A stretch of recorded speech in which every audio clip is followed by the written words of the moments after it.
다니엘에 대해서 오늘 함께 말씀을 나눕니다. 기도의 사람 다니엘. 다니엘이 활동했던 때는 바벨론 포로기 때지요. 남유다가 멸망한 다음에 많은 지식인들과 지도자들을 포로로 잡혀갔습니다. 그때 이제 다니엘도 끌려간 거죠. 다니엘서 1장 4절에 이렇게 쓰여져 있습니다. 흠이 없고 용모가 아름다우며 모든 지혜를 통찰하며 지식에 통달하여 학문에 익숙하여 왕궁에 설만한 소년들을 데려오게 하셨고, 똑똑한 젊은 인재들을 포로로 잡아갔다 그런 말씀입니다. 그 이유는 두 가지였을 거예요. 한 가지는 이렇게 똑똑한 사람들을 남겨두면 나중에 이스라엘에 남아있는 사람들을 귀합해서 어떤 저항 세력을 만들 수 있다는 가능성이 있어서 그 사람들을 끌고 가서 자기들이 직접 컨트롤하려고 했던 그 이유였을 것이고, 또 한 가지는 그런 그 식민지에 있는 젊은 인재들을 데리고 와서 자기들이 교육을 더 시켜서 원하는 대로 좀 쓰려고 하는 그러한 목적도 있을 것이다 생각할 수가 있습니다. 다니엘서에는 이렇게 끌려온 젊은 네 사람에 대해서 언급을 하고 있습니다. 그 중에 한 사람이 다니엘이고, 그 다음에 하나야와 미사엘과 아사랴로 기록을 하고 있죠. 다니엘의 바빌론에 데리고 온 다음에, 이 젊은 사람들을 데리고 온 다음에 제일 먼저 했던 것이 바로 이름을 바꾸는 것이었습니다. 그래서 다니엘을 벨르사살이라고 했고, 나머지는 시드락, 메삭, 아벤느곳이라고 이름을 바꾸게 되죠. 이름을 바꾼다고 하는 것은 자기의 정체성을 바꾸는 것과 마찬가지이기 때문에 그렇게 했던 것 같습니다. 우리 미국에 사는 우리들도 한국 이름이 있고 또 미국 이름이 있는 분들 많이 있잖아요. 정체성을 바꾸기 위한 것이라기보다는 미국 분들이 우리의 이름을 부를 때 불편하지 않도록 하기 위한 배려라고도 할 수 있고요. 이름을 바꾸지만 그렇지만 성은 바꾸지 않습니다. 성은 우리의 조상으로부터 받은 것이기 때문에 우리의 뿌리라고 생각하기 때문에 그런 거죠. 옛날에 일제시대 때에 일본 사람들이 와서 한국 사람들의 민족성을 이제 말살하는 그런 정책 중에 성씨 계명이라는 게 있었습니다. 창씨 계명이라는 게 있었습니다. 한국 사람들은 성명으로 되어 있습니다. 근데 일본 사람들은 씨명으로 되어 있어요. 그래서 그 씨명을 씨메이라고 일본말로 하는데, 이 성을 없애고 씨를 만들어주는 겁니다. 성은 조상의 이름이라고 한다면 일본의 씨라고 하는 것은 이 지역을 의미한다고 그래요. 한국의 성은 한 글자지만 일본의 씨는 두 글자로 되어 있습니다. 그래서 우리의 어떤 그 뿌리를 아예 뽑아버리는 그 엄청난 정책이었던 것이죠. 1940년 조선 총독부에서 이제 그것을 주관하게 되었는데, 그래서 김 씨를 어떻게 바꿨나 봤더니 김 씨하고 관계되는 일본의 씨가 한 20여 개가 되더라고요.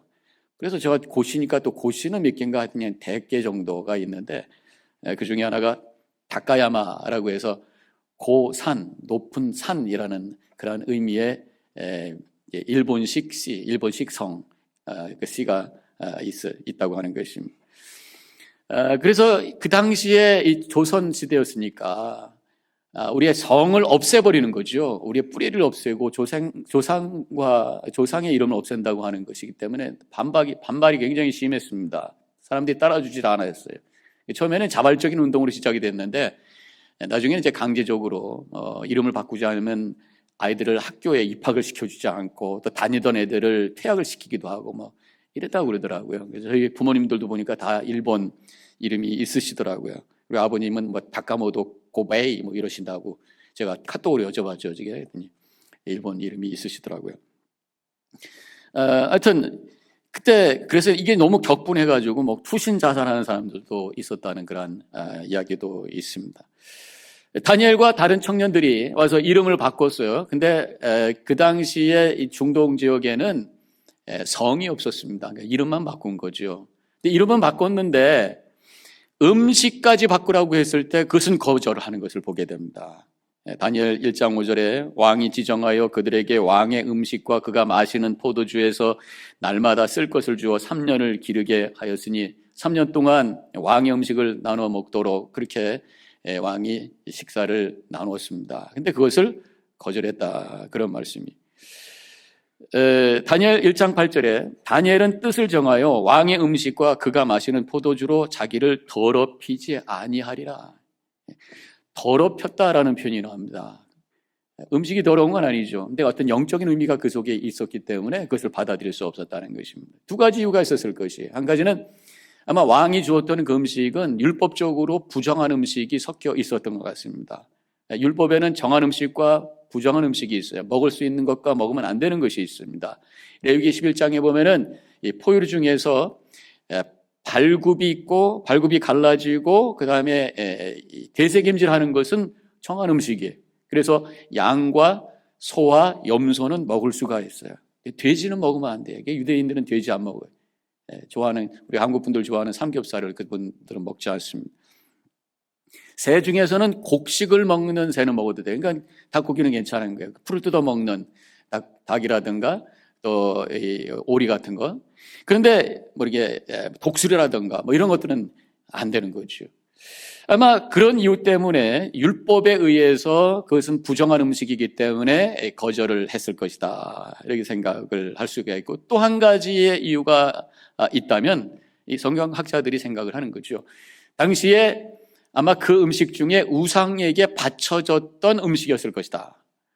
나라마다 당시에는 자기들이 섬기는 신이 있었어요.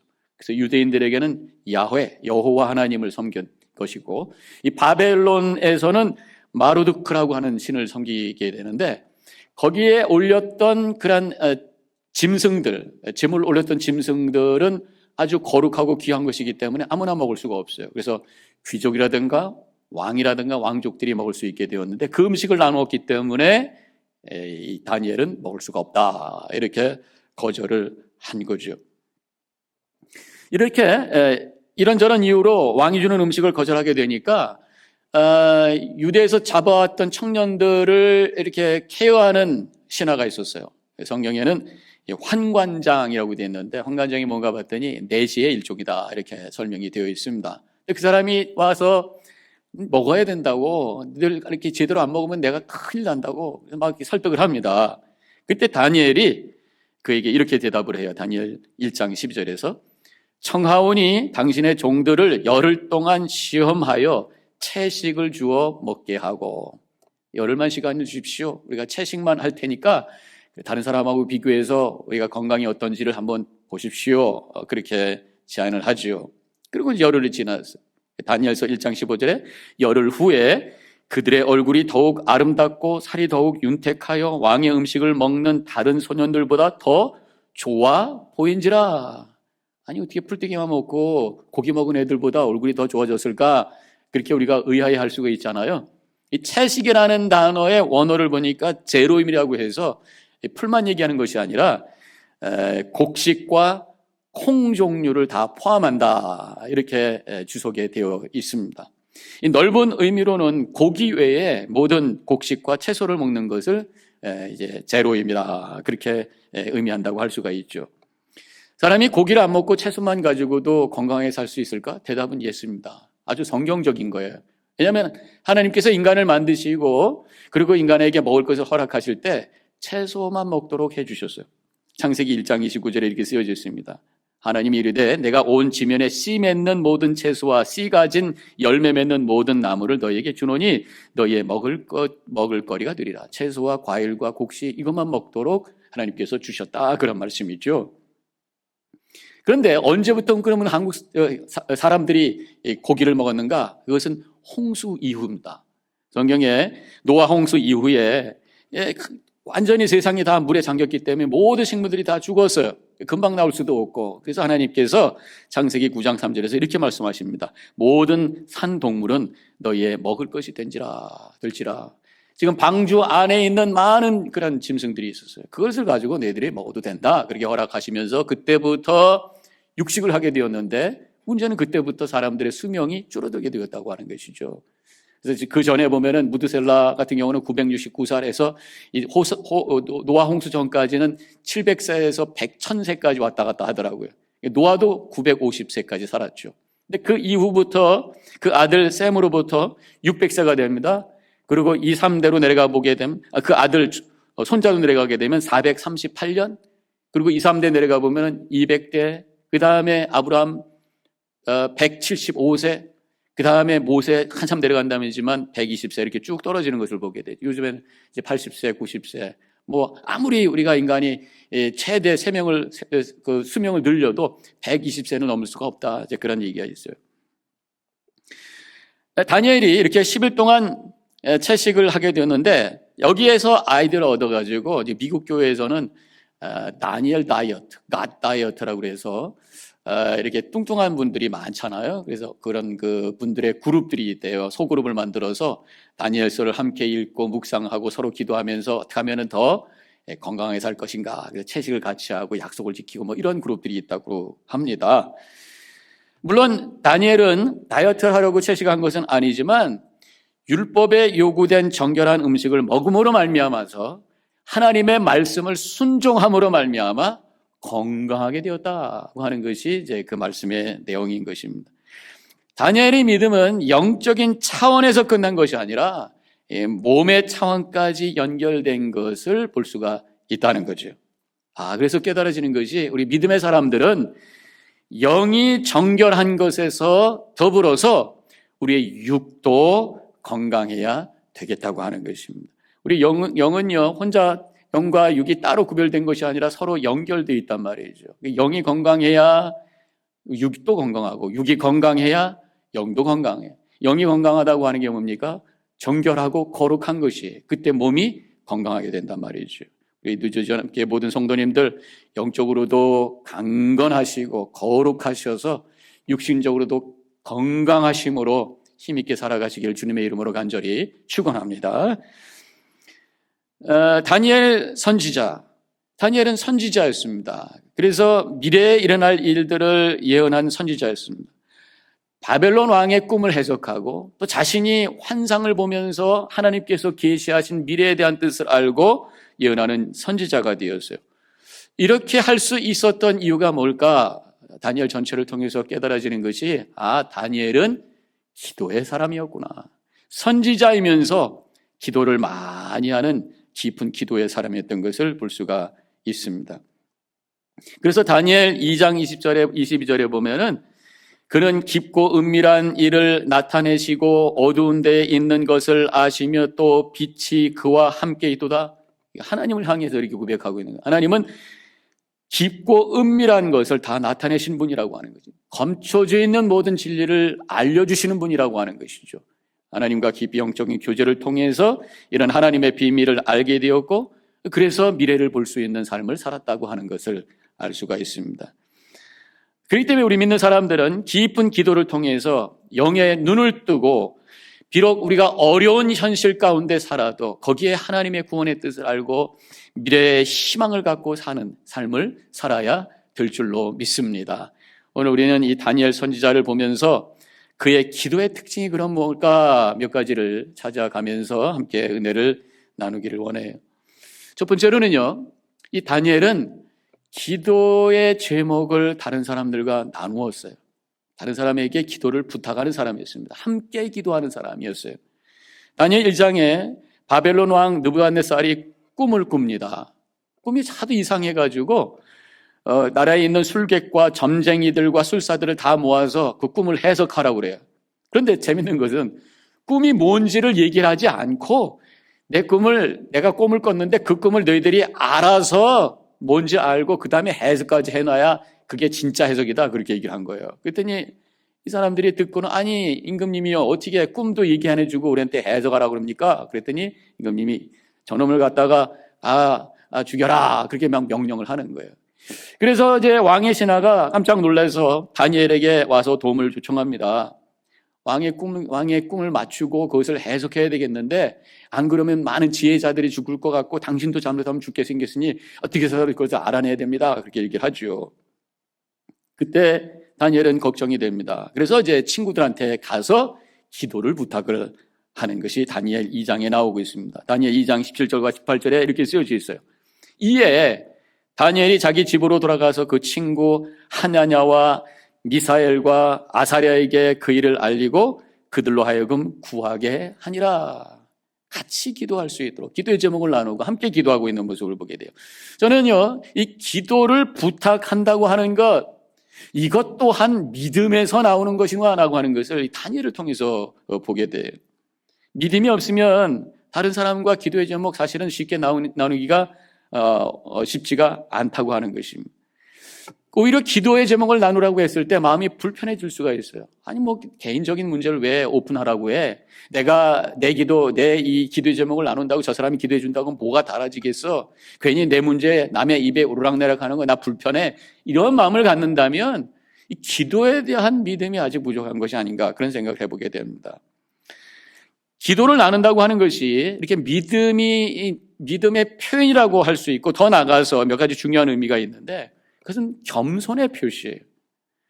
나의 연약함을 드러낼 수 있는 겸손의 표시가 기도의 제목을 나눈다고 하는 것입니다. 아무리 사람이 행복한 것 같고 모든 게 잘 되는 것 같아도요, 사람은 뚜껑 열어보면 다 부족한 것이 있고 씨름하는 문제가 있는 게 우리의 인생입니다. 그것을 쉬어할 수 있다고 하는 것은 나는 이렇게 연약하고 부족한 존재라고 하는 것을 고백하는 겸손한 자세예요. 다른 사람에게 기도를 부탁하는 것, 나도 은혜가 필요한 부족한 사람입니다라고 하는 그러한 겸손의 표현이라고 하는 것입니다. 영국에 낳은 위대한 성경 주석가 바클레이라는 분이 있습니다. 바클레이 주석 그런 목사님들이 한 세트씩 다 갖고 있는 건데요. 그분의 일화가 있어요. 아프셔서 누워 있을 때에 이제 성도님들이 신방을 갑니다. 신방 오면은 꼭 부탁했대요. 나에게 손을 얹고 기도해 주세요. 기도를 해드립니다. 근데 한 번은 어린 꼬마들도 이제 꼬마가 엄마랑 같이 오게 됐어요. 근데 그 엄마한테도 부탁하고 그 꼬마에게도 나를 위해서 너 기도해 줄 수 있니? 나에게 손을 대고 기도해 줄 수 있니? 그래서 꼬마가 그 박사님을 위해서 간절히 기도하는 그 그림을 한번 생각해 보시란 말이에요. 얼마나 거룩하고 또 얼마나 겸손한 모습인가. 다른 사람에게 기도를 부탁한다고 하는 것, 겸손의 모습인 것입니다. 또한 다른 사람에게 기도를 부탁하고 함께 기도한다고 하는 것은 사랑의 공동체를 만드는 과정이라고 하는 것이 성경에 보면요, 마태복음 18장 19절에서 예수님께서 이렇게 말씀하셨어요. 진실로 다시 너희에게 이르노니 너희 중에 두 사람이 땅에서 합심하여 무엇이든지 구하면 하늘에 계신 내 아버지께서 그들을 위하여 이루게 하시리라 말씀하셨어요. 이 말씀이 무슨 뜻이에요? 너 혼자 기도하면 나 안 들어. 둘이 기도해야지 받아. 그 말씀은 아니죠. 우리가 예수의 이름을 기도하면 다 들어주신다고 했었으니까. 그런데 주님께서는 혼자 기도하는 것보다 함께 기도하는 모습을 너무 좋아하신다는 것이. 그게 신앙의 공동체고 서로 함께 기도의 제목을 나누며 서로를 위해서 기도해주고 눈물을 흘리면서 축복해주고 함께 나누는 그 모습이 그것이 신앙의 공동체요 하나님을 믿는 자의 모습이라고 하는 것을 말씀해 주시는 내용이라고 할 수가 있는 것입니다. 그래서 우리가 속회에서 기도의 제목을 나누잖아요.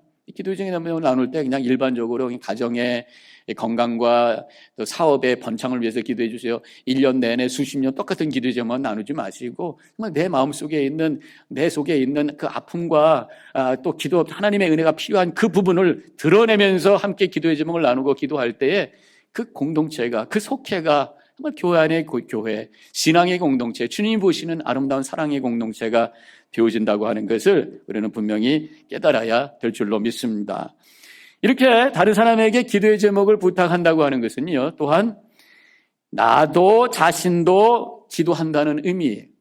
내가 기도를 믿고 기도의 능력을 믿고 기도하지 않고서는 다른 사람에게 기도를 부탁할 수가 없는 거예요. 우리 예수님께서는 분명히 기도에 대해서 이렇게 말씀해 주셨습니다. 마태복음 21장 22절에서 너희가 기도할 때에 무엇이든지 믿고 구하는 것은 다 받으리라 말씀하셨어요. 또한 요한복음 14장 14절에서는 내 이름으로 무엇이든지 내게 구하면 내가 행하리라 약속해 주셨어요. 예수님께서 직접 이 기도에 대해서 몇 번 말씀해 주셨습니다. 그러니까 우리가 그것을 믿고 기도할 때에 나 혼자 기도하는 것보다 저 사람도 함께 기도한다면 얼마나 하나님께서 기뻐하실까? 이런 마음을 가지고 기도의 제목을 나눌 수가 있는 거예요. 나 기도한다고 하는 것, 기도를 부탁한다고 하는 것, 내가 기도를 믿는다고 하는 것이고 내가 기도한다는 것. 더 나아가서 이 다니엘을 볼 때에 그것은 다른 사람을 위해 나도 중보 기도한다는 의미구나라는 것을 깨닫게 됩니다. 지금 다니엘이 친구들에게 기도를 부탁했어요. 나중에 9장에 내려가 보면은 다니엘 자신이 민족을 위해서 정말로 간절히 기도하는 모습을 우리가 볼 수가 있습니다. 그래서 다니엘의 기도의 특징 두 번째가 바로 중보 기도를 했다고 하는 것이죠. 기도를 부탁하는 것과 더불어 중보 기도를 했어요. 다른 사람에게만 부탁한 것이 아니라 자신이 다른 사람을 위하여, 민족을 위하여 중보 기도했던 사람입니다. 다니엘 9장 3절부터 19절까지 다니엘의 중보 기도의 내용이 쭉 나오고 있습니다. 3절에서 이렇게 시작하고 있어요. 내가 금식하며 베옷을 입고 죄를 덮어쓰고 주 하나님께 기도하며 간구하기를 결심하고 마음을 단단히 먹었어. 그리고 이게 적당한 기도가 아니라 금식하면서 머리에다가 죄를 뒤집어 쓰고, 당시에 이 머리에 죄를 뒤집어 쓴다고 하는 것은 아주 슬픔을 나타내는 처절한 고통의 표현이라고 하는 거죠. 그래서 이 이스라엘 백성들의 죄를 위해서 하나님 앞에 처절히 고통을 느끼면서 회개 기도하고 있는 그러한 다니엘의 모습을 여기서 보게 됩니다. 그러면서 기도가 끝날 때 19절의 마지막에 이렇게 기도를 해요. 주여 들으소서, 주여 용서하소서, 주여 귀를 기울이시고 행하소서, 지체하지 마옵소서, 나의 하나님이여 주 자신을 위하여 하시옵소서. 아주 강력하게 하나님을 향해서 간구하고 있는 다니엘의 기도의 모습을 여기서 볼 수가 있습니다. 다니엘이 이렇게 민족을 위하여 이렇게 처절히 또 열심히 기도했던 이유가 뭘까? 그 동기가 뭘까 보니까요, 다니엘 9장에서 그 이유를 찾을 수가 있습니다. 예레미야서를 다니엘이 읽다가 거기서 하나님의 약속의 말씀을 발견하게 됩니다.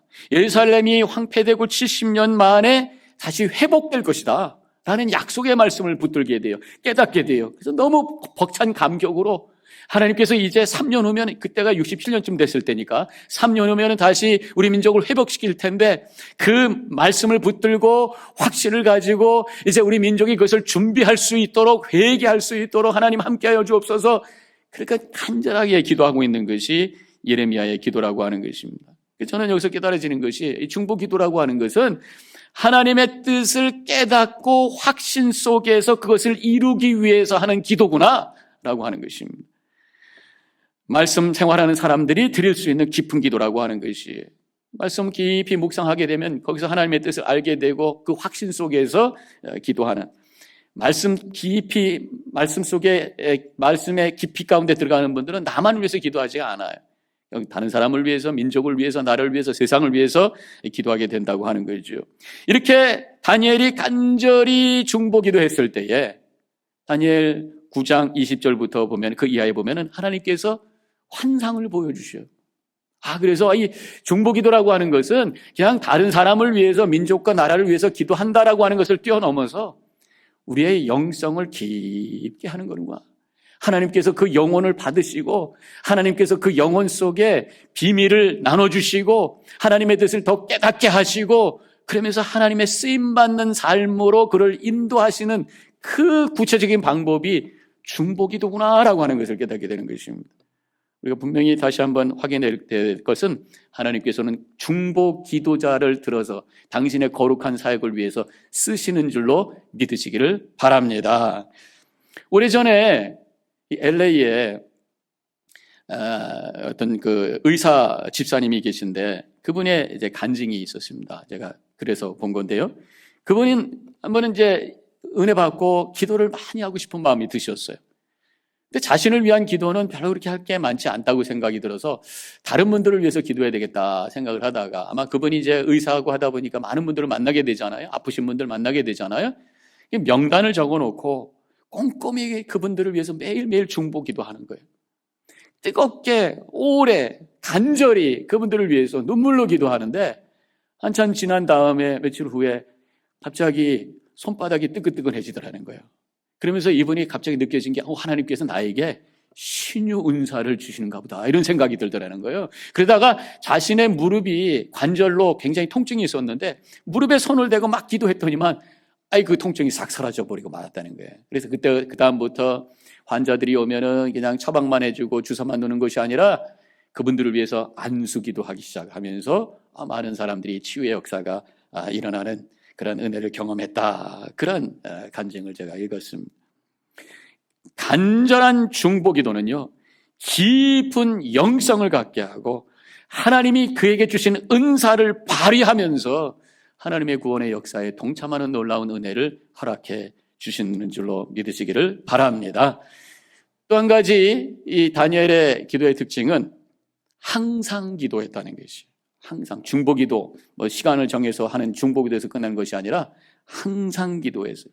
평상시에 변함없이 하루에 3번씩 기도했어요. 다니엘 6장 10절, 오늘 봉독한 말씀이잖아요. 윗방에 올라가 예루살렘으로 향한 창문을 열고 전에 하던 대로 하루 3번씩 무릎을 꿇고 기도하며, 이런 말씀이 나옵니다. 하던 대로 늘 하는가 보다. 근데 이 상황이 보통 상황이 아닌 거예요. 지금 다니엘을 시기하는 몇몇 사람들이 다니엘을 없애기 위해서 30일 동안 아무에게도 구하지 마라, 왕 외에는 아무에게도 구하면 안 된다라고 하는 법을 만들게 해가지고, 만약에 그것을 어기게 되면 사자굴에 던져줄 수 있는 그런 상황 속에 있다고 하는 것을 알고도 그런 기도했다고 하는 것입니다. 그래서요, 데살로니가전서 5장 17절에 보면 사도 바울이 쉬지 말고 기도하라는 말씀을 주셨는데, 이 말씀이 단순히 그냥 규칙적으로 끊임없이 기도하라는 말씀을 뛰어넘어서 어떠한 상황 속에서도, 위험한 때에도, 기도할 수 없는 상황 속에서도 멈추지 말라, 기도를 멈추지 말라는 말씀으로 우리에게 주시는 메시지라고 하는 것을 깨닫게 됩니다. 우리는 너무나도 기도 못할 익스큐즈를 자꾸만 생각을 해내요. 아침에 피곤해서 오늘은 스킵하고, 바빠서 오늘은 스킵하고, 혼자서 밥 먹으려고 식당에 나갔는데 괜히 다른 사람 앞에서 쑥스러워서 그냥 스킵하고, 이것이 아니라고 하는 거예요. 어떤 상황 속에서도 하던 대로 꾸준히 멈추지 아니하고 기도하는 모습이 지속적인 기도, 쉬지 않는 기도, 주님께서 원하시는 기도라고 하는 것입니다. 그렇기 때문에 이 쉬지 않는 기도는 믿음의 지조를 지키는 것이고 나의 믿음을 드러내는 용기 있는 모습이라고 하는 것입니다. 지금 우리가 팬데믹 상황 속에서 혹시 바이러스가 무서워서 영적인 생활이 위축이 되고 예배도 제대로 못 드리고 기도가 스탑되고 있다면 우리 자신을 다시 한번 되돌아봐야 되지 않겠는가 생각이 들어요.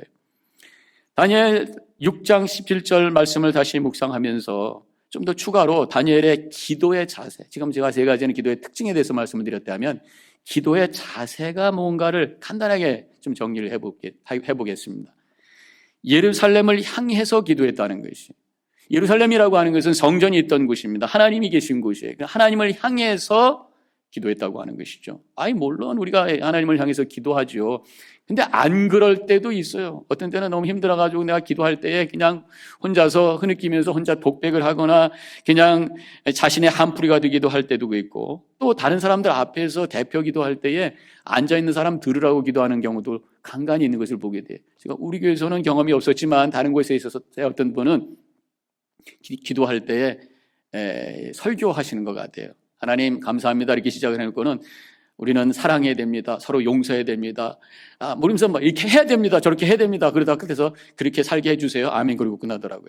그래서 내가 설교로 들은 건가 기도로 들은 건가 이런 생각이 들어요. 또 어떤 분은 기도하시는데 기도를 잘하려고 애를 쓰셔서 그렇게 하셨겠지만 문학적인 어떤 표현을 쓰면서 이게 시인가 기도인가 이런 생각이 들 때가 있더라고요. 예를 들어서 하나님 당신은 빛이십니다, 당신의 손길과 온자락이 우리의 가슴을 스치는 이 예배, 천상의 찬양 소리가 들립니다, 하늘의 빛이 비춰집니다, 당신의 숨결이 느껴지는 시간입니다, 당신. 그래서 하나님을 향해서 이 당신이라고 하는 어떤 시적인 2인칭 표현을 써가면서 이렇게 기도할 때에 그게 기도일까 그런 생각이 들었던 적이 있어요. 우리 하나님은 막연한 대장이 아니라 살아계신 분, 우리의 기도를 들으시는 하나님, 우리의 주님이신 줄로 믿습니다. 그래서 우리가 기도할 때 분명히 하나님, 주님 하고 그분을 고백하면서 기도해야 된다고 하는 것이, 다니엘도 기도할 때에 9장 4절에 보니까 하나님을 향해서 분명하게 이렇게 기도하셨어요. 크시고 두려워할 주 하나님, 언약을 지키시고 그에게 인자를 베푸시는 이시여, 그렇게 기도하고 있는 것을 보게 되죠. 자, 이렇게 예루살렘을 향해서, 그리고 보니까 창문을 열고 기도했다. 공기소통하라고 했나요? 그것이 아니라 하나님과 내 사이에 막고 있는 모든 것들을 좀 펼쳐버리고 그것을 제거해버리는 그런 마음으로 기도했다는 것입니다. 하나님과 우리 사이를 막고 있는 게 뭡니까? 죄예요. 하나님을 향해 우리가 진정으로 기도하기 위해서는 먼저 회개, 처절한 회개, 진실한 회개, 솔직한 회개, 정직한 회개를 통해서 죄의 문제를 해결하고 주님을 향해 기도하는 이것이 필요하다고 하는 것을 여기서 알 수가 있고요. 그 다음에 늘 하던 대로 기도했다고 하는 말씀이 이어지고 있잖아요. 바로 이 다니엘은 기도가 거룩한 습관이 되었다고 하는 거예요. 습관이라고 하는 단어 자체에 대해서 우리가 거부감을 가질 수 있지만 사실 좋은 습관, 거룩한 습관은 필요한 거예요. 나쁜 습관은 우리의 인생을 망치지만 좋은 습관, 거룩한 습관은 우리의 인생을 세웁니다. 기도의 습관 중요한 거예요. 아침에 기도하지 않고 하루를 시작했더니 하루가 침침해 그거 좋은 겁니다. 어떻게 하다가 식사 기도를 못하고 식사를 시작한 상태에서 아이고 내가 기도를 안 했네 라는 생각이 들었어요. 그거 좋은 거예요.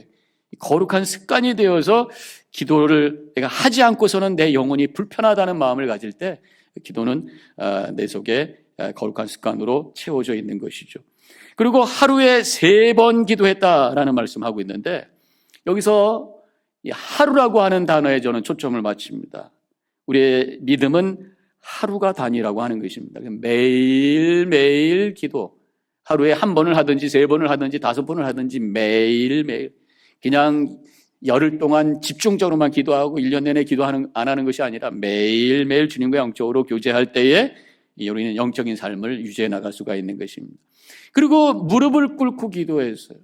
이것이 어떤 피지컬하게 지금 당장 무릎 꿇고 기도하냐는 말씀이 아니라 하나님 앞에 겸손히 무릎 꿇는 마음으로 기도할 때 어떤 기도가 나오겠습니까?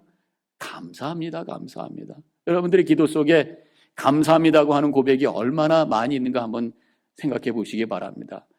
여러분들의 기도 속에 하나님의 은혜를 구체적으로 고백하며 감사하는 고백들이 충만하시기를 주님의 이름으로 간절히 축원합니다. 그때 하나님 기뻐 받으시는 그런 기도가 된다고 하는 것입니다. 자, 기도의 사람 다니엘에 대해서 말씀을 쭉 나누었습니다. 기도를 통해서 다니엘은 하나님과 통하는 사람이 되었어요. 그래서 왕의 꿈을 해석하고 환상을 통해서 미래의 하나님의 뜻을 알고 그것을 나누는 그런 삶을 살아갔다고 하는 것입니다. 우리가 하나님을 믿는다고 하면서도 기도하지 않는다면 그 믿음은 관념적이고 교리적인 믿음이에요. 진정으로 우리가 기도할 때에 그 믿음은 살아있는 믿음, 실제적인 믿음, 또 인격적인 믿음, 하나님과 영적으로 교통하는 믿음이 될 수 있다고 하는 것입니다. 살아계신 주님과 교통하는 기도의 생활을 통해서 우리의 영혼이 깊어지고 영성이 깊어지고 또 더 나아가 하나님께 쓰임받는 가치 있는 복된 삶을 살아가는 우리 모든 성도님과 제가 되기를 주님의 이름으로 간절히 축원합니다. 기도하십시다.